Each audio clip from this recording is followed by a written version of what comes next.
University की लड़की का बस ड्राइवर से निकाह। उसके माँ बाप ने बड़े लाड़ और प्यार से परवरिश की। जवान हुई तो वालिदैन की रजामंदी के बगैर कॉलेज की बस के ड्राइवर से खुफिया निकाह कर लिया। बाप को जब पता चला तो बेटी ने जवाब दिया, मेरा निकाह बू चुका है, बेहतर यही है कि आप अपने हाथों मुझे रुखसत कर दें, वरना मैं खुद इनके पास चली जाऊंगी। बाप ने कहा कि अगर आपका ये हतमी फैसला है तो आपने घर से जो कुछ लेना है ले ले और खुद ही अपने शौहर के पास चली जाओ, लेकिन ये याद रखना, अब आपका हमसे और हमारा आपसे कोई ताल्लुक नहीं रहा। आप हमारे लिए मर गईं और हम आपके लिए वो खुशी खुशी सामान पैक करके अपने शौहर के पास चली गईं। तकरीबन 8 साल बाद उसकी मुलाकात एक करीबी अजीज से हुई और वो उसे अपने घर ले आया। खैर खैरियत दरियाफ्त करने के दौरान उसने ज़ारो कतार रोना शुरू कर दिया।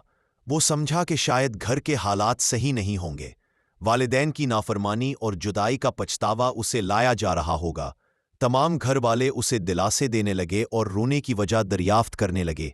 बहुत इसरार के बाद उसने रोने की वजह बताई। वो कुछ यूं गोया हुई, मैंने वालिदैन की नाफरमानी की, उनसे तमाम ताल्लुकात ख़त्म हो गए। इसका पछतावा तो मुझे सारी जिंदगी रहेगा। माली लिहाज से भी मुझे कोई परेशानी नहीं है, अल्लाह का दिया सब कुछ है।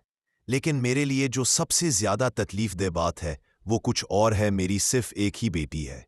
मेरे शौहर जब नमाज पढ़ने के बाद दुआ मांगते हैं तो मैंने चुपके से कई बार उनकी दुआ सुनी है।